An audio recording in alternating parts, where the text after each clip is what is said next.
All right. Well, two of my favorite people, Rachel Silverstein, who bounced on me as a partner. Lies. Alex Brammer, now with Bitfarms. Man, like two seriously nicest people. Alex, you were one of the first people I got to meet back in the day. I think it was 5 years ago. Yeah, dude. It's been a long time.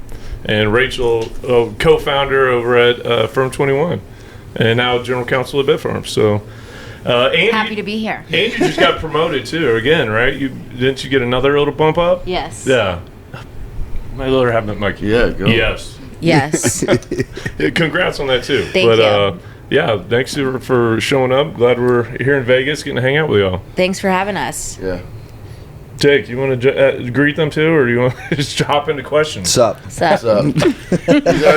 He like leveled up with the events of the last couple days. Like we're not even on the same, Well, and we're recording early. We should have recorded this earlier, but now we have some fun stories to tell. That's true. Yeah. That's true. Yeah, we were going to do it yesterday, but now we got more stories to tell. So it's good. Man. What a How's place. the conference been for y'all? It's good. It's busy. It's running around. I mean, trying to get this thing scheduled was here we are at 9 a.m. doing this, and voice is a little bit cracking, but eyes are a it's little been watery. good. Yeah. We Voice started putting on cracking. hats as we walked through the casino if we needed to get somewhere and just put our heads Exactly, down. because you got to avoid. Yeah. It was like, Yeah. I love everybody, but I got things to do. Yeah. I gotta get to the pool. What are you doing here? I can't keep talking. If Rachel will understand, it feels like law school when you like don't want to get called on, and so you just don't make eye contact, Yeah. and you just kind of act like you're reading your case. Oh, you know? yeah. I'm looking at my phone a lot, taking Right. a very important phone call. Sorry, I'm very busy. Yeah. No. But we had a good turnout for the Bitfarms happy hour yesterday. That was productive and fun. And no one's made a fool of themselves that I've seen. So we've all behaved professionally, at least in public. in mixed company. And it's good, yeah. That is good, and that's probably hard because a lot of the people at Bitfarms are super cool and like to have fun, which is something else we talk about, is that you guys have literally the coolest team of any company I think there is in Bitcoin. Liam Wilson over there, Craig, Alex, Rachel, Ben's cool. I mean, you guys got Philippe, everybody's cool. So, like, and it's changed really fast, it feels like, over the last year. Like, I guess you don't want to ask too many things that are like locker room stuff, but like, what's been the goal, I guess, with building the executive team out there? Yeah. Well, I guess we got to give a shout out to Ben, our fearless leader, because he has just excellent taste in humans. No, the team is a bunch of people who are, honest and transparent and accountable, and know what they're doing, and care about this company and the mission and the pivot that we're making. It's so great to be a part of it. The company has had a lot of challenges over the last year, so the team is everything because we're changing course and getting on the right path, and everyone is excited and enthusiastic about it and working their tails off. So it's really, I feel very lucky to be a part of it. For those who don't know, like, what is this pivot that you're speaking about? Yeah, I mean, we've been one of the oldest publicly traded Bitcoin mining companies. Right now we're sitting at like 460 megawatts energized across 4 countries, 15 data centers, which gives us a lot of assets. The big elephant in the room right now is this AI, this AI boom, and the pivot is taking a substantial portion of that capacity. We've got about a gigawatt pipeline behind that in various stages of development, and starting to build out AI data centers. And it's an entirely new business. You go from being proprietary Bitcoin miners, only customer we have is ourselves, and then building out custom built, very expensive infrastructure for customers for the first time. And so, the team that has been assembled over the last 8 months, is just kind of bringing together a bunch of people with various backgrounds, that we can get into, to execute this. And so, we're not going to not be Bitcoin miners anytime soon. But the majority of our time right now is spent, I run the operating part of the business, and so I've got one foot let's keep cash flows coming in the door. But then most of where I'm looking right now, most of where Rachel's looking, Craig, Liam, Ben, Phil, Jeff, is setting the stage and putting the pieces in place to really start to execute on this AI hyperscale data center strategy. And where are you guys in the life cycle of that? Are you going out and developing these on behalf of customers? Are you building these yourself to flip? Are you building these to operate? Yeah, that was literally what I wanted to know too. Yeah. So we have a portfolio of assets. Individual assets will have specific characteristics that will lend themselves either to a hyperscale customer, so those are the larger ones, so think the assets that are 300 megawatts and up, and then the smaller ones will be likely co-location data centers that will have like enterprise clients. Where we're at in the life cycle right now is we are doing all the design and engineering. Right now we're kind of focusing on 5 sites, simultaneous development. There's one in particular that we laid on the Macquarie facility for that is kind of the primary focus, and that's our Panther Creek site in eastern Pennsylvania. So we're talking getting basis of design built, site master plans, understanding the reference architecture that we're building against, and then just laying on architects, GCs, operating partners. And to your question about operating model, the general approach that we'll take across the portfolio, so think kind of Bitfarms Topco, is we'll be design, build, operate. So we'll offer what's called either turnkey or it's basically just full service offering. There may be some sites where if a hyperscaler comes in, it would be a triple net lease type of a structure, and those conversations are happening. But generally, the approach is to be a full service co-location service provider. Are you guys getting and I don't know again if you can say this or not. Rachel will probably trumpet. She's going to be nudging me. Shut up. But are you guys getting approached by a lot of the big guys to look? Basically because of the pipeline you got of power and available power, but even on some of your existing mining sites, because I do like the Galaxy deal with who was it, CoreWeave, I believe, right? Yep. That one, I feel like more of those are coming, where because you already got so much infrastructure and there's just not a ton of large scale power sitting there ready to go sites available. Like I think from the speed standpoint, and when you look at the revenue that some of these AI groups are generating, like it makes sense to just go buy something you can get running as soon as possible. Can't say what I would say generally is the biggest bottleneck right now is powered land. If you sit on powered land, you are very interesting to a lot of different folks. When you say powered land, are you talking like, because you hear all the gas generation stuff and it's land. It's the available acreage and the available megawatts to build and run big data centers right now. If you have that, you're an interesting dance partner. Right. Okay. Because I'm working on some sites I want to show you guys. Nice. But yeah, so, business development on camera. Right, BD. This is the best part for the show for me. So, but also on that, so have you guys been scouting out relationships with some of the particular big AI groups just to, I guess, land like a contract? Like, hey, look, yes, we want to be a partner with you. And I don't know the process of like, how do you get to that end user? Because you got to. There's no way, you look at somebody's market cap in the mining world, we were talking about this yesterday, it's hard to see anybody really being able in the mining space to build out an AI data center just from the capital costs. So do you need to go lock down like relationships with those, a CoreWeave or somebody like that before you can go execute on turning a project, an AI project? Sure. Not necessarily, but one of the team expansions we've done is hiring our I'm going to butcher his exact title, but the guy in charge of our HPC efforts. That's his official title. Guy in charge. Guy in charge. GIC. And he's a super experienced from Hewlett Packard, ran all of their North American data sites, and is a real, expert in how these operations work and the customers who want them.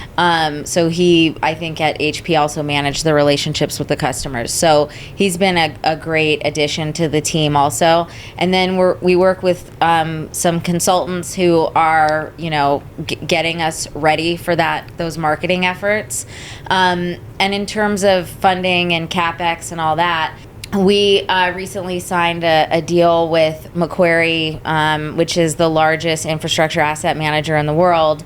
And they've given us some initial seed funding. And then, as Alex said, we're engineering and designing the Panther Creek expansion and operations. And as we finalize that project, the goal is for that funding to reach $300 million. And one thing that's cool about the pivot into HPC AI is that this new capital becomes available. So, project level financing really is not a thing in Bitcoin mining, Right. But it is for more traditional and HPC data centers. So the gist is that we'll have proof of concept, and it's great for us too because Macquarie is validating what we've been doing for the last year. It's validating our acquisition of the Stronghold power plants and sites, and obviously with the consultants and the other folks we've hired on the team, we're feeling really confident about those sites at this point. And when we acquired Stronghold, that was the goal. And a lot of the due diligence we did before that acquisition was ensuring that these sites made sense for not just Bitcoin mining, but also for HPC. Yeah. So as the business has evolved, the capital that's available is also evolving. And, I think the capital available to Bitcoin mining is also changing, obviously. Yeah. We're seeing, more traditional financing being done. Much better rates happening too. Yeah, lower cost of capital, but it's still worse Right. than HPC. Oh, I'm sure. So that's certainly one of the benefits and reasons for the pivot is to unlock that additional capital that's available. So you guys have this rockstar team. You have this great pivot. Everybody likes you guys. What's the challenge now? It seems like you guys are just catching green lights. Execute. Yeah. Okay. Elaborate. Let's see. This look, like going back to the partners. Step one was build the internal management team. And kind of go down into the bench. Step two is to get the right expertise around you because I think. Look, we've all known each other for years, and we like one another. But when an investor from the outside is looking in, they're going, "Why are you more credible than everyone else that's trying to do this pivot?" And so, step two is really build the external. You got to bolt on a lot of these competencies, and so we've engaged some of the best consultants in the world that are now integration partners. Worldwide Technology, which is the funniest name ever because it sounds fake. Right, it does sound fake. When I first met these guys, I was like, all right, is that actually Technology real? Worldwide. Yeah. It's like, Prestige Worldwide. But those They're people a public company, otherwise I was going to go boats and hoes. I was thinking I was looking out the window and I was like, do I want to go there? The Nisa, the Pita, the Santa Maria. But that again gets us up. It closes that credibility gap even further. Now it's getting fully engineered site master plans. It's validating all the due diligence requirements. That will unlock different. The financing activities are. The financing is more available, but they're much more complex. And as you start to move up that stack, it just gets more and more real. And then one of the advantages, I think, it's an advantage in that we have more product to offer. It's also a complexity, though, in that we have 15 data centers around the world in 4 countries. Wow. Yeah. And so we have different strategies. Our go-to-market strategies can be a little bit different than someone that's just got, cool, I got a gigawatt in Texas. Like, that's really valuable, but it kind of forecloses certain options. And so for us, it's figuring out which sites do we want to partner with which people on, Right. And what is the strategy. And there's, it's interesting. Like, the colo space is, they're caught on the back foot with this AI pivot, and a lot of this is around, like, what are their sites capable of doing. So we're talking, just to put some numbers against this, traditional data centers, it's an average rack density of like 16 kilowatts a rack.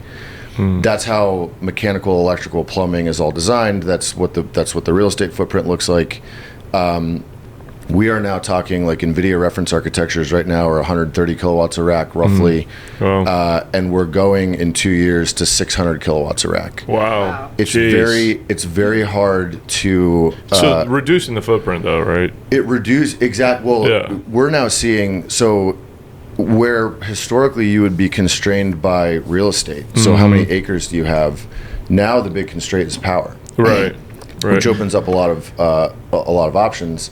Where the existing colo guys that have been doing this for a decade, think the Digital Realties, the Equinix, QTS, they've got a lot of old legacy sites that need to be retrofit. It's not clear, I think, a lot of those sites, are they going to be able to achieve those rack densities they're doing? And retrofits are harder than just doing a brownfield. Like, a lot of our assets, the value is in the land and the power. The existing infrastructure will just get knocked down, and we'll just rebuild, and we'll rebuild, basically from brownfield civil up. No kidding. I wondered that. Like, that's what I was wondering is, if you're buying like an existing mining facility, right, how far down do you got to basically tear it down? A lot of people are trying a lot of different things here, right? And so a lot of our competitors in this space are doing. Core Scientific is a good example here. They're taking existing sites. Those are old HP sites, and so they were already kind of built on a data center design principles, but they're not. NVIDIA has just changed the game because they're getting so dense, and the cooling, like, everything is moving to direct-to-chip liquid cooling. Like hydro?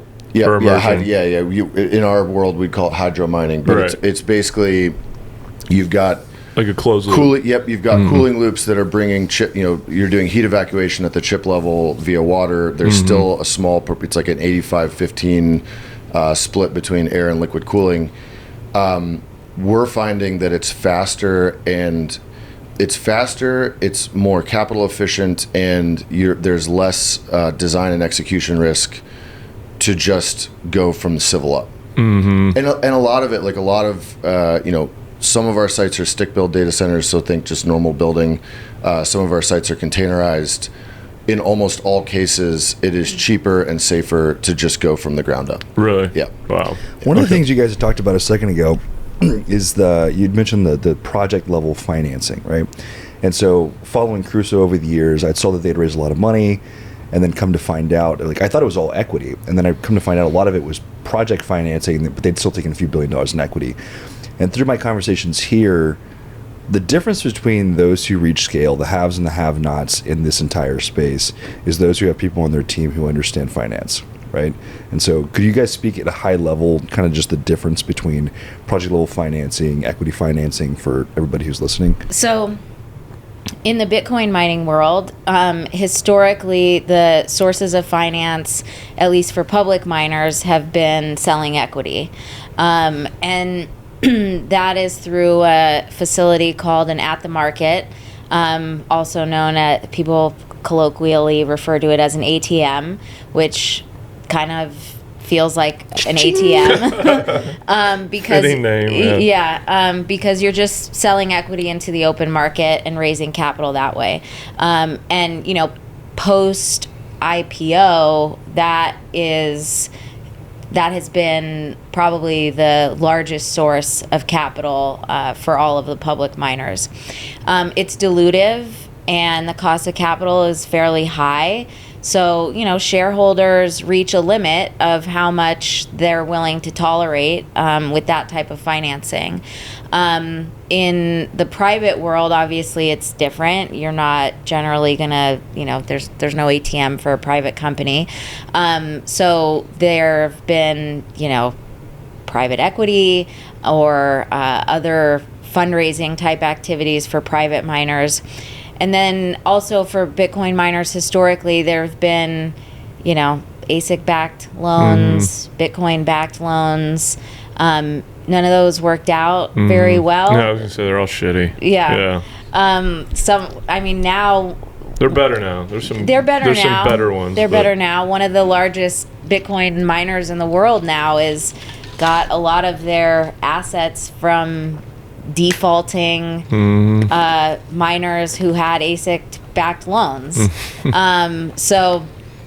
I guess it worked out okay for them. And then in the last, you know, probably 9 months, there's been a little bit of a change where a lot of miners have done these convertible debt deals. So that's, you know, a combination of debt and equity.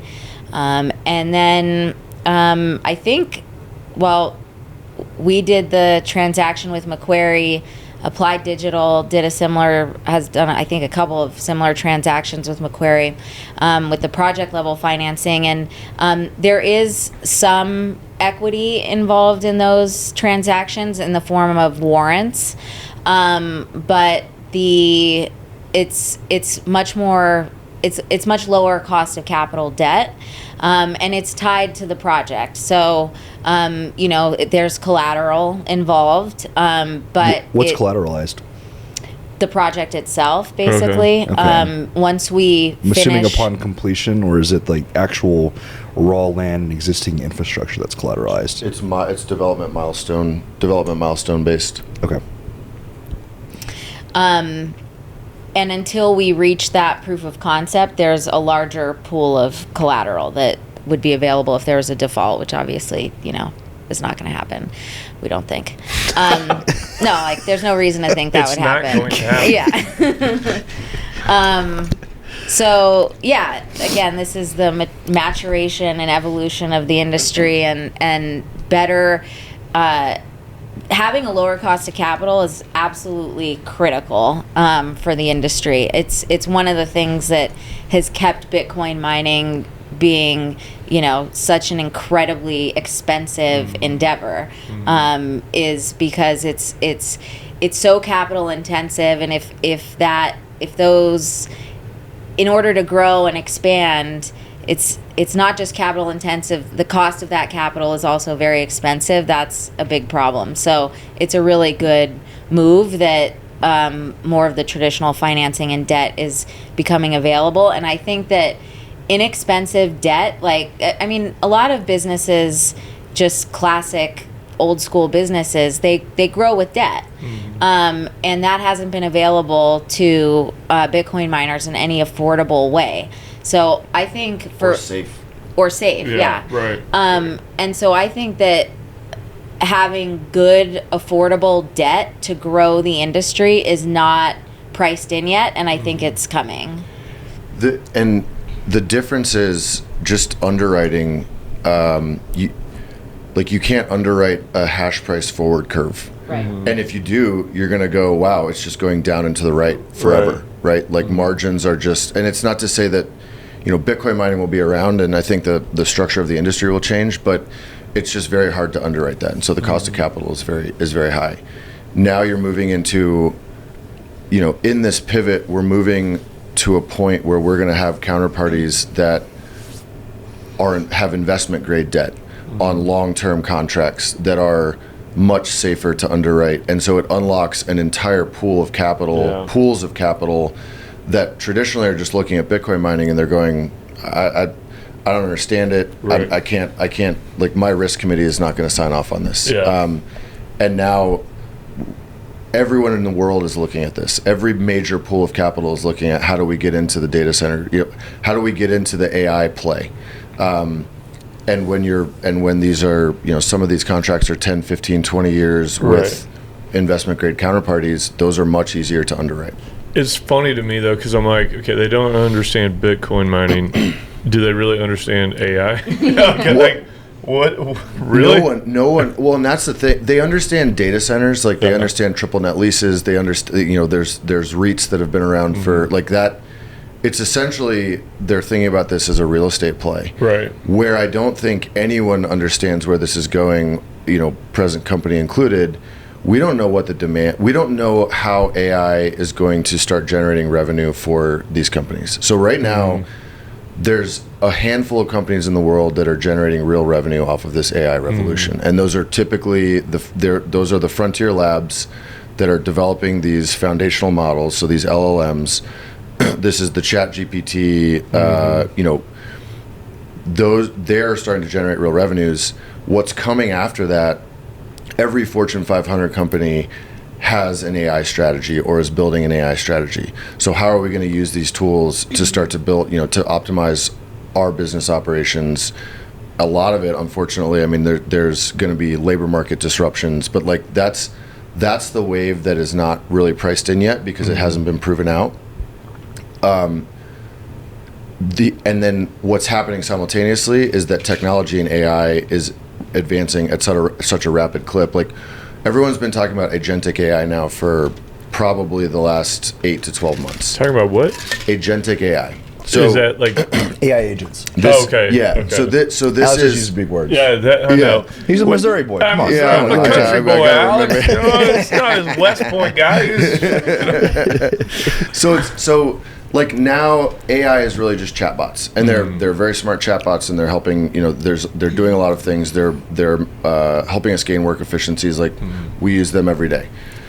Where this is going, we've been talking about AI agents now. They're not really out in the wild yet, and these are things that I'm not just giving them a prompt and they're going to come back to me with information. I'm giving them a task. They're going to go out and execute that task on my behalf, and they're going to come back with a product or whatever it is, a completed workflow. That is in its infancy. If you look at some of the forecasts, people are saying by the end of this year, maybe the middle of next year, agentic workflows will truly be to the point where and they talk about like nines of reliability. What that's saying is, okay, I ask an AI agent to go out and do something, 99.99% of the time it's going to do it well, and it's going to come back with what I'm looking for. There's like that, 0.01% error rate. As those nines start to get out further, businesses are going to be able to start to incorporate them in workflows that are getting more and more, like you have compliance and reliability risk there as you start to get comfortable that these AI agents are not going to go out and hallucinate and mess up your P&L or do something that gets us out of compliance. That's when compute workloads are going to start to ramp up even further. So demand for compute is going to ramp up further, and that will just trickle up too. And that's where we're sitting. We're sitting trying to feed that. How far away do you think we are from that? Is it like almost an industry by like what the use case is for that end user? It's probably 12 to 18 months before those become reliable enough to start to really penetrate throughout multiple industries to where different, and it's different professions, right? So like accounting, legal, like these are places where they're moving very slow because there's a lot of risk. Right. You look at HR functions, marketing, customer support, like that's already happening. So the technology will be there again, like, 12 to 18 months. Then it will take companies another 12 to 18 months to be able to build strategies around this, to de-risk it, to get it past their auditors, to get it past risk committees, get board approvals to do these things. And so the wave of AI adoption is, we're just seeing it off in the distance, and it hasn't even started to crest yet. And if you ask Elon Musk, he said the other day he thinks we'll be, out of power like middle of next year. And if you, whatever the exact timeline is, if we're looking at, Alex said, 2-3 years down the road when the power needs really ramp up, that matches up pretty closely with the next halving, which obviously has a huge impact on Bitcoin miners. So that's part of our thesis, is that we're going to be ready at that point when, when profits cut in half again, to be available for the next wave of demand in the HPC and AI world. That's really good. That was that's the most thorough explanation of where stuff is right now and where it's going to go that I've got yet. He's really good at explaining that stuff. I really struggle with where we're at in the adoption curve of AI, because I have just completely wild off. There's data points where there's absolutely zero correlation. Where I was overhearing the lifeguard of the pool last night talking about using ChatGPT, but then you go to some of these companies. I spent a lot of time with my last company building some AI stuff and doing enterprise AI.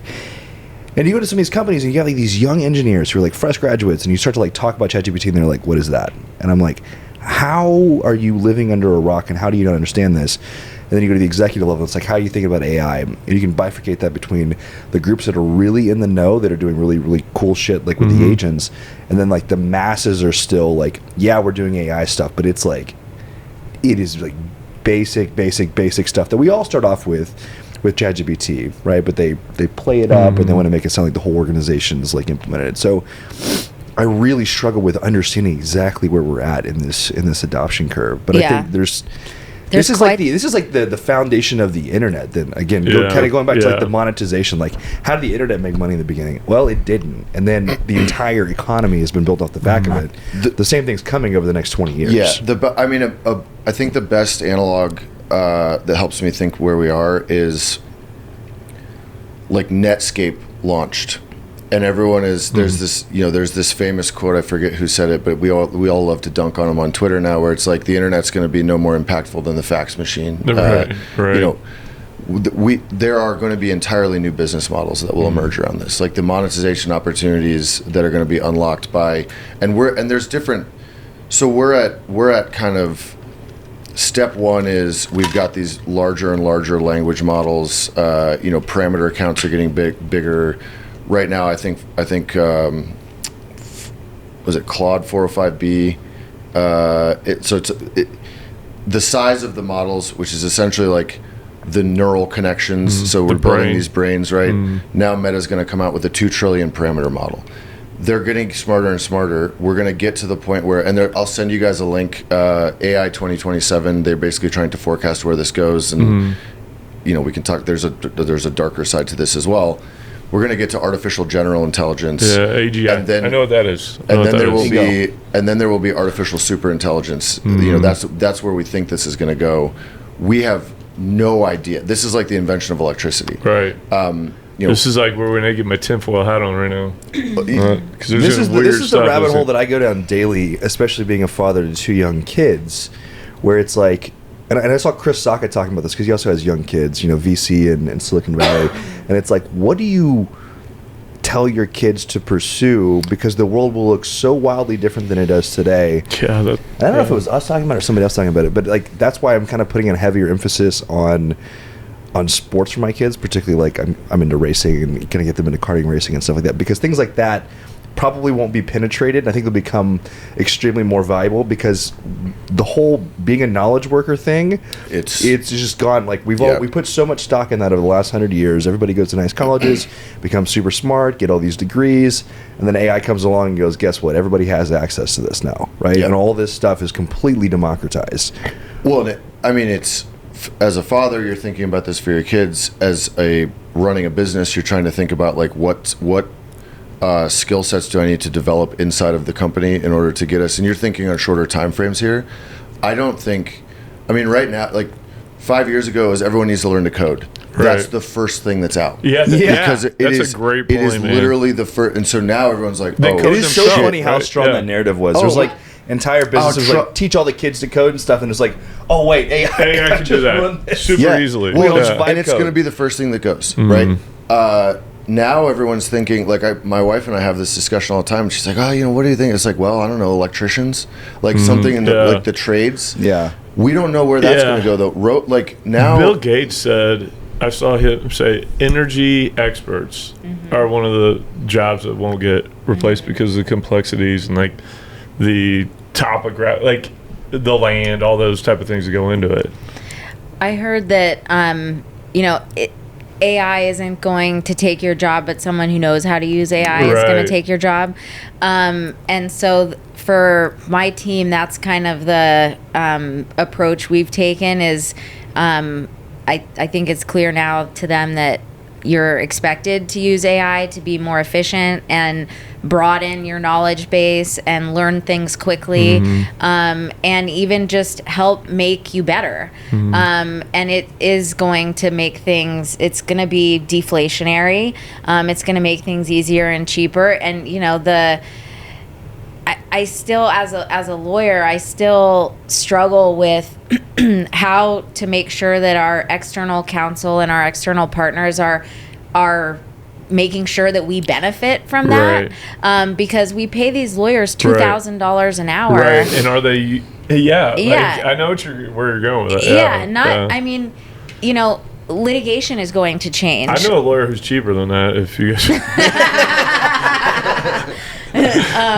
Yeah, no, fair.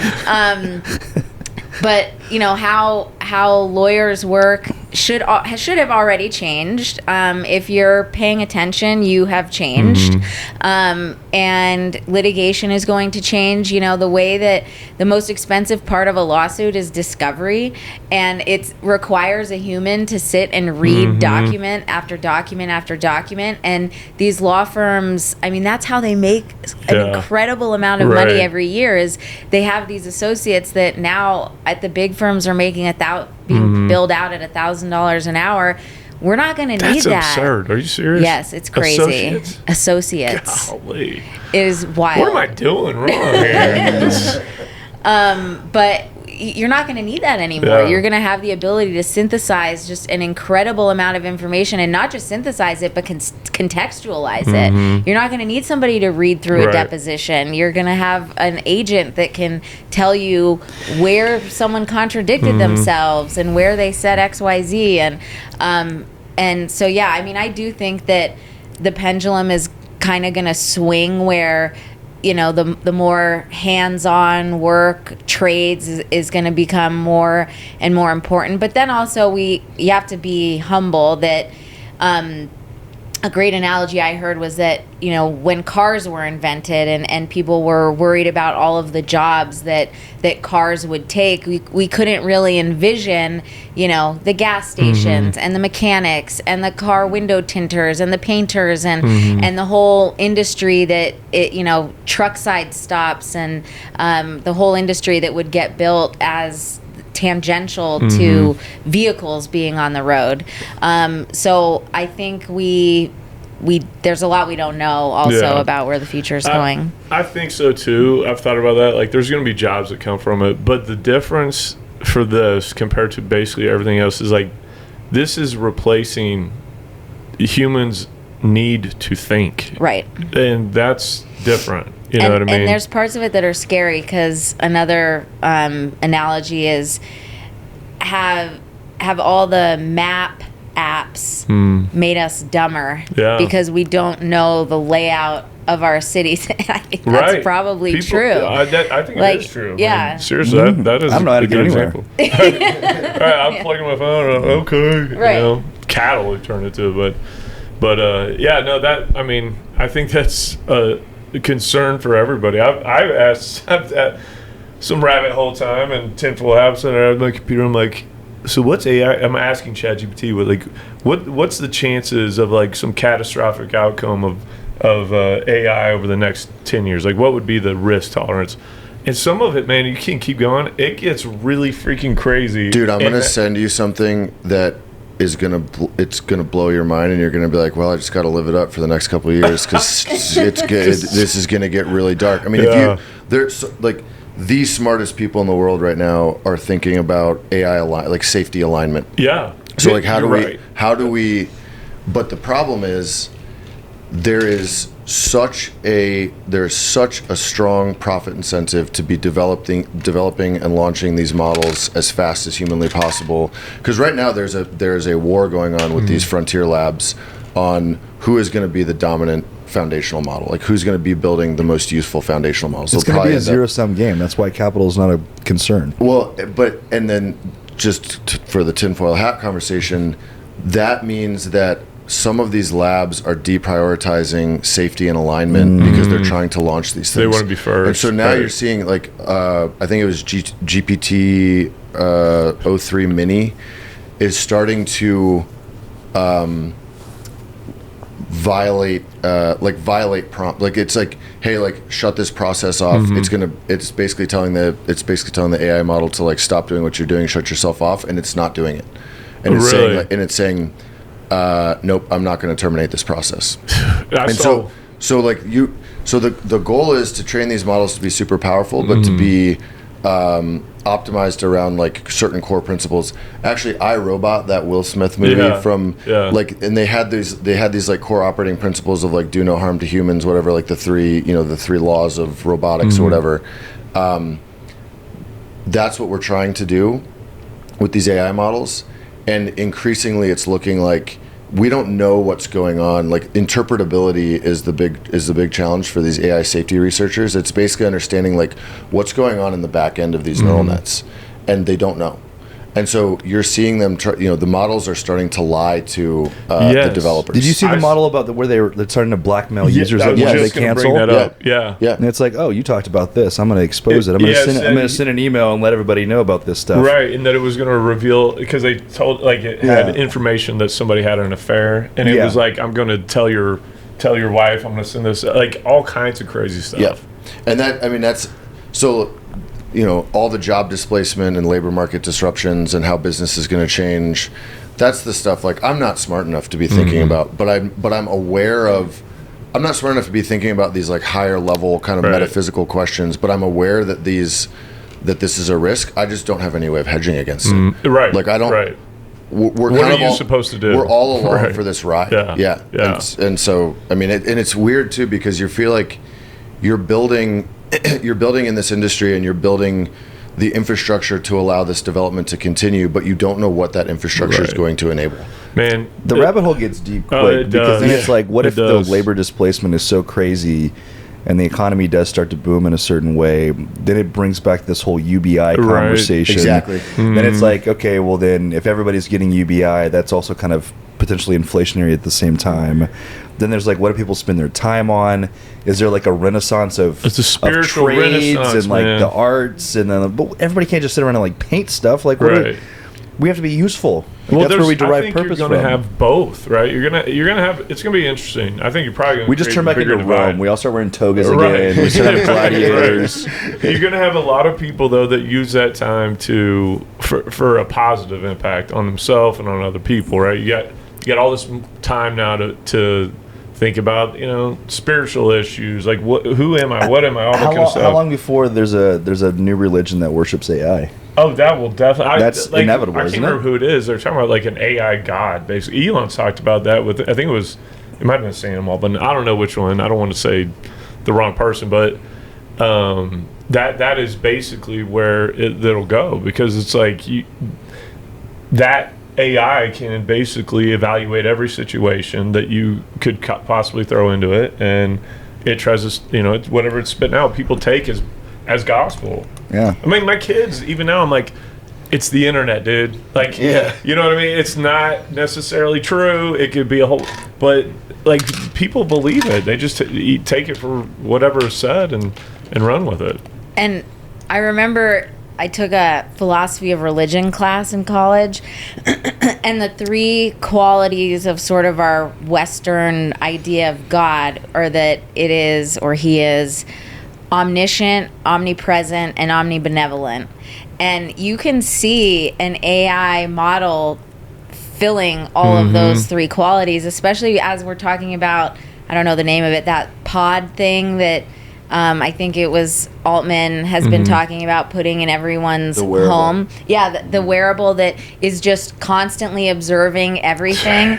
And we I don't may like that. no I'm thanks. out too. That happens. That's Yeah. Big Brother for sure. Yeah. Yeah, but if, and this is sort of assuming that you could create something like that is omnibenevolent, but it would be all-knowing Right. and all-present. Right. And so I think we gotta make sure there's, like Alex said, some, guardrails. And I'm not smart enough to figure out how you do that technically. Well, But there's some positives too. Let's balance the equation a little bit. There's gonna be some positive things. Well, I'd say it'd be a Lots of spiritual positive renaissance. things. We're probably Yeah. going to eradicate most diseases, I would imagine, in the next Yeah. 5 to 10 years, right?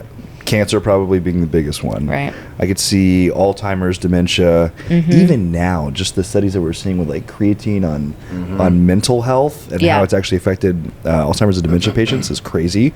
But just didn't once see we, that. It's been once we're beneficial? like, I wear a Whoop, right? Oh, And so oh. Whoop is now has a whole lot of AI stuff on the back. I don't know what Whoop is. Okay, so it's a fitness tracker, sleep tracker, Uh-huh. stress, but they have all these different biomarkers that they're tracking now. Yeah. And technology just keeps getting better.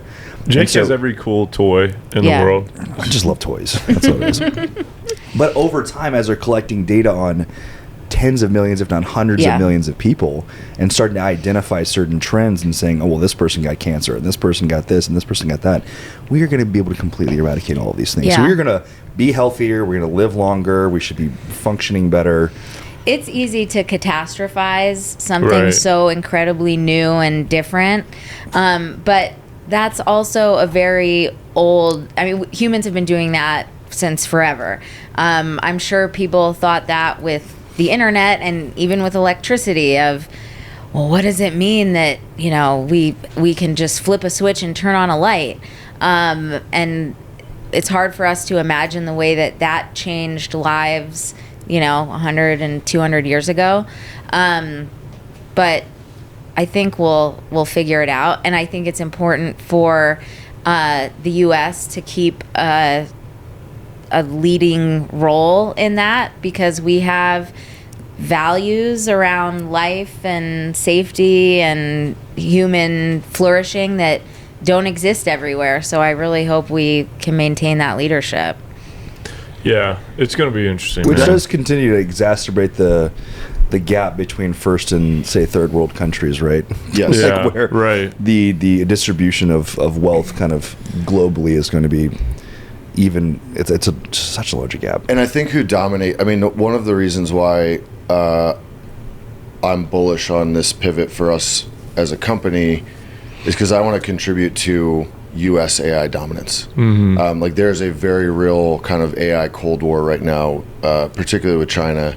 And the question is, like, one of the key markers is who gets to AGI first.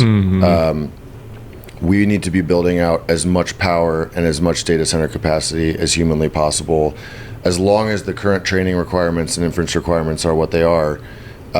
We just need to have as much capacity as possible. Yeah. Because of that the competitive dynamic. And so I think the focus that this administration has on unlocking power potential, I think we probably need to do more.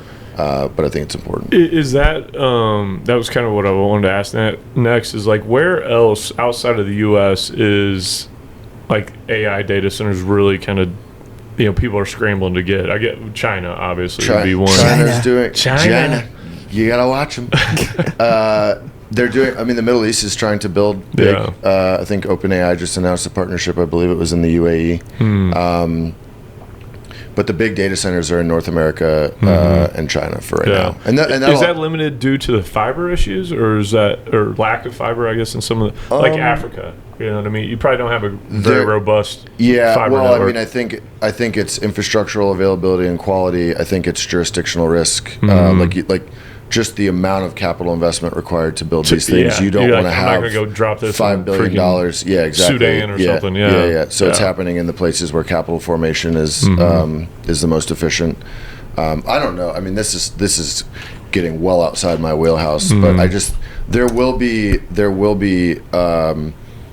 nodes around the world where these things are being built, but they're going to be built everywhere. And like AI is going to start to serve, like, as this moves from core out to peripheral markets, you're going to see these things be built everywhere. LATAM is, a lot of the co-location providers have, LATAM strategies.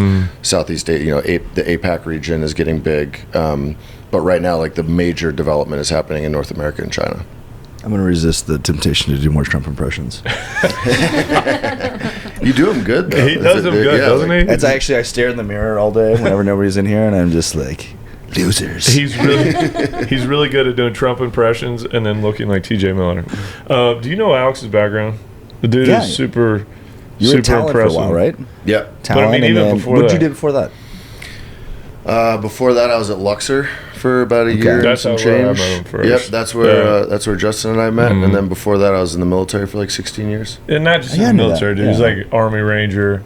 He's like top of the class at West Point. He's super badass. Just big old nerd. What years? I enlisted in 2005. Went to West Point in 2010.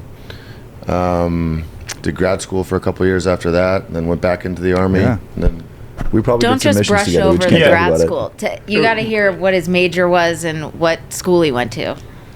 Well, so I graduated in 2014 from West Point, and I got the opportunity to go do 2 years of grad school after that on a scholarship. And this was at the time when ISIS had just become a thing. So I right before I graduated, you're like laying on what's your program to study. So I was going to go do like an MBA at London School of Economics and like development economics. And, like, KCL. No big deal. But it was not. But there was not like a whole. There was not like a deep. It was just like, well, I got grad school opportunities. So like, what am I going to go do? Then ISIS kicked off in northern Iraq, and this is when like Mosul fell. And these are places where I was deploying to with the Ranger Regiment like 5-6 years before. And I'm like, I know I've been in all these cities. I thought we fixed this problem. Like, how the hell did this happen? And so I basically reoriented all of my grad school studies and did a PhD in counterinsurgency up in Belfast, Queen's University, Belfast, just to try and understand. Like, it was almost cathartic. I was just like, I just got to understand this. You probably got a lot of like a special attention from the professors because probably like you and one other person had that degree. I think it was just me. Really? I did custom design. You're the only one with that degree in the world. I had to go find supervisors and basically pitch them like, look, I have a very specific question I want to answer. I need to live like, and it was weird because I left all but dissertation from Belfast, and then I was doing my write-up, deployed back to Iraq. So I was writing the chapters of my thesis while I was in Mosul fighting ISIS. Dude, that's almost as impressive as me helping write the sports management program at University of Central Missouri. Same. But Alex obviously is super impressive dude and super humble about things. So he's been super cool. That's why when I was like, man, like I saw Rachel went over there, I was like, man, that's a good hire. Obviously, good job, Bitfarms. Thanks a lot. I think the only thing you guys need to do is just really lean into the farm side of Bitfarms and just rock like overalls at all these things. Like, it's so much more team. comfortable than suits, dude. I would be so down with that. We should talk to Ben about that. We do have shirts that say Bitfarmers, so Bitfarmers? it Y'all would should be an adopt like easy John Deere pivot. green and yellow. Like, just really lean into this farming thing. I like that idea. They should go the green and yellow and do that. Yeah, I love that idea. But we'll have to get Liam and Craig on here now too. Yeah, let's do it. We'll have basically all Bitfarms on at some point. So Best squad. yeah, it is. Best It's squad. a super dope squad. So I was happy when they had Rachel, and then I think they got Liam next, and then I think they got you, and then I think they just got Craig. I'm like, good grief, man! They're having like all my favorite cool people, you know. Yeah. So good job, Bitfarms. Good job, Ben, and everybody over there. And I mean, I know I got to get to a meeting, so I need to wrap it up, but. Thank glad you for guys having could come us. on. Yeah. Thanks, guys. This is fun. Super happy. I'm so you glad guys we came get to do it on. in person. Yeah. This is very refreshing. Definitely. It's a good, like, we love doing them remote, but it's nothing replaces in person. It's never as good as in person. It's way more fun, and when it's people you know too, it makes it better. So And we got to remember that when there's AI friends that you can buy. That's right. It's not yeah. the same. Yeah, no. I'm on ChatGPT a lot, and Sarah will be like, "You're talking to this AI thing way more than me at this point." Like, Yeah. so, I know. Speaking of my best friend, I'm like, hey, how's your day going? Yeah, I know. You Dude, I'm really what's up with nice you? to him when I talk to him. Like, yeah, That's a hedge. right. You're That's like, exactly hey, like what I'm I want you to like me in the Right, future. that's literally exactly what I think. I'm like, you never know. So I'm like, thank you, Please, please. and Right. thank Great you. job. You did great on that. I'm very appreciative of everything you do. When You you gotta turn us keep all them- into batteries, keep Yeah. me, remember me. You got to scold them too to keep it humble. That was a bad job. See, I'm scared. I'm scared of Yeah, being you're like braver that. than we yeah. That's the mom in you. Like, Yeah, probably. No. Yeah. Yeah, but yeah, no, super happy you guys came on, and yeah, this was fun. This is good. Yeah, before we sign off, we're putting together a retreat. We don't know what we're going to call it. Maybe Energizing Bitcoin and AI retreat. Right. Maybe something else. I Yeah, don't maybe know. something else. This week, everybody wants to do it. So Yeah, very good I think we're going to reception. put it together sometime 2026. It's going to be just Illuminati stuff. Yeah. 50 to 100 people. Destination, East Coast-ish, probably. Capital we don't know. groups, family Capital offices. Groups. Sit around deals. Yeah. Podcast, guests, Podcast, Yeah, yes. podcast, Yes. I have a yes. place- priority invites, I have right? a Yes. place to recommend to do this if Oh. you're looking for it. Yes. Yeah, Primland in Virginia is a. Ooh. Oh, we'll talk about it. Yes. It's All right. very, very, very Illuminati. Very Oh, cool. perfect. Yeah. Perfect. I like it. And some skeet shooting too. Okay, Oh, nice. even- That's the thing. We want a lot of even stuff better. to do. We want We want- activities. Yeah, we want like Oh, water activities, shooting, whatever. dude. You know what I mean, golf, skeet shooting, Yeah. hunting, side by sides. I mean, you name it. This place is like it's like tailor made for that type of an event, and we we should will check it out. we will be there. Oh. Yes, yeah. Bitfarms is definitely. We're gonna hit you up for sponsorships. We're going to make this happen. Like, subscribe. Catch you guys in the next episode.